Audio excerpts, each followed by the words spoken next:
Les décès de personnes jeunes, les décès de nos plus anciens, eh bien, ça marque, ça laissera des séquelles.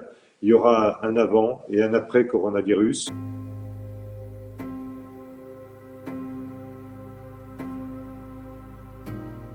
On est confronté à des décès, à des morts.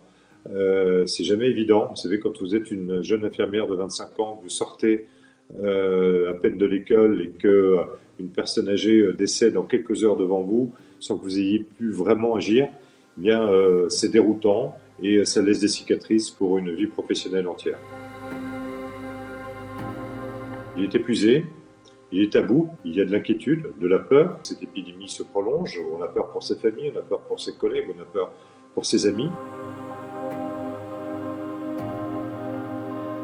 Quand on est en période de crise, il ne faut pas se préoccuper de savoir si le soir encore on aura des masques, si on aura des blouses adéquates, si on aura de quoi assurer sa mission de soins. Je crois que ça, c'est des choses qui doivent être complètement fluides, arriver naturellement, et c'est de la responsabilité de l'État et des autorités sanitaires de permettre aux équipes de soignants au moins d'avoir ce confort de professionnels.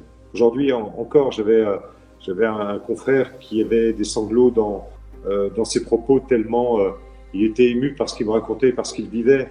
Ça, c'est des choses qu'il faut retranscrire à un moment donné à un ministre. Il faut qu'il soit au courant de la réalité, de la situation, des difficultés et aussi des bonnes nouvelles. 45 personnes sont sorties du centre hospitalier Guéry.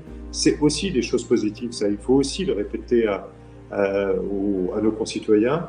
Mais en même temps, vis-à-vis d'eux, il faut avoir le sens des responsabilités. Soulager aujourd'hui l'hôpital, c'est prendre ses responsabilités dans les gestes de prévention.